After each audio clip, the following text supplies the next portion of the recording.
వందే మాత్రం. నేను మీ journalist Navata. Welcome to R voice. నేను ఒక వీడియో చూపిస్తా, చూడండి. చూసిన తర్వాత మాట్లాడుకుందాం.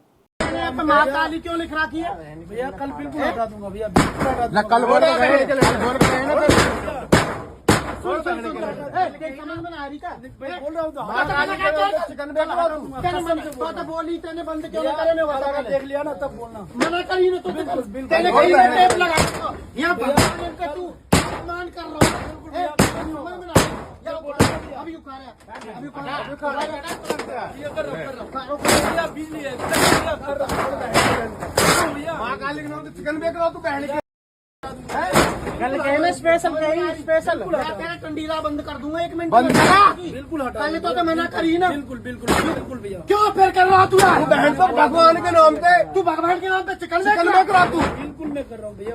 मना करी ना कल। बिल्कुल तेरी वीडियो है ना मेरे पास। तेने कहीं मैं कर दूंगा। फिर क्या करी तेने भैया? बिल्कुल नहीं दिखाई देगा भैया। चलो मैंने बोला था इसकी तैयारी प्रशासन बुलवाऊं तेरे नहीं भैया। मैं बोल रहा कंप्लेंट करूँ तेरे नाम की। तेरे बेटी कैसे चिकन? हमारे माँ काली है ना, जो बंगाल माँ काली है। माँ काली ये बोलती है क्या? सुनो, माँ काली ये बोलती है चिकन काट के लोगों को खिलाओ।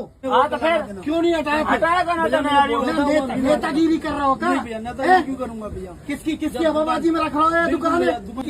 नाम चेंज कर ले। या चीजें बर्दाश्त नहीं करेंगे बिल्कुल भी। ठीक है ना? ఒక ముస్లిం వ్యాపారం చేసుకోవడం తప్పలేదు, కానీ తను ముస్లిం అని చెప్పి వ్యాపారం చేయాలి. హిందువుల పేర్ల మీద షాపులు పెట్టి హిందువుల పేరుతోటి షాపులు నడవడం నిజంగా తప్పు. ఎందుకంటే చాలామంది హిందువుల దగ్గరే తినాలి అనుకుంటారు, హిందువుల దగ్గరే కొనాలి అనుకుంటారు. అలాంటి వాళ్ళను మభ్య పెట్టడమే అవుతుంది. తీరా తినేసినాక డబ్బులు కట్టేటప్పుడు స్కాన్ చేసినాక అది ముస్లిం ఓటు దగ్గర వస్తే ఏం చేయగలుగుతాం? ఏం చేయలేము. అలా ఉండకుండా ఉండాలి అని అంటే ముస్లిం షాపుల మీద ముస్లింల పేర్లే ఉండాలి.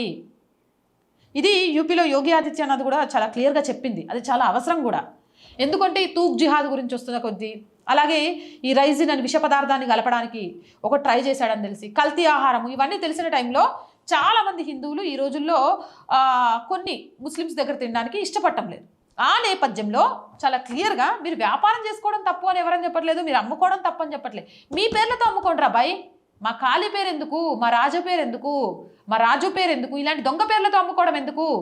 ఇలానే ఒక ముస్లిము ఒక ఫుడ్ స్టాల్ నడుపుతున్నాడట మా కాళీ పేరు మీద, అమ్మవారి పేరు మీద. వీళ్ళకు దేవుళ్ళంటే నచ్చరు, హిందువులంటే నచ్చరు, కానీ వీళ్ళు పొట్ట నింపుకోవడానికి, పైసలు సంపాదించుకోవడానికి మాత్రం వీళ్ళని వాడుకుంటారు. అప్పుడు వాళ్ళకి ఆ పేర్లలో నాకు కనిపించారు. వీళ్ళకు మా పేర్లతోటి మా గుళ్ళ ముందు బతుక్కుంటూ మమ్మల్నే అంతం చేయాలని ఆలోచనతో ఉన్న కొందరు క్రూరులు మతోన్మాదులు కూడా ఉన్నారు. మా కాళీ పేరుతోటి ఫుడ్ స్టాల్ నడుపుతున్నారు. తను హిందువులను చీట్ చేస్తున్నారు అంటూ కొన్ని హిందూ ఆర్గనైజేషన్ సంస్థలు వెళ్ళి ఆ మా కాళీ అని ఉన్న పోస్టర్లు అన్నింటినీ చించేసి నువ్వు హిందూ పేరుతో వ్యాపారం చేయడానికి వీలు లేదని చెప్పినట్టు. అనా సూపర్. ఇది నిజం. ఎందుకు చెప్తున్నాను అంటే నా మనోభావాలను దెబ్బతీసే హక్కు నీకు లేదు.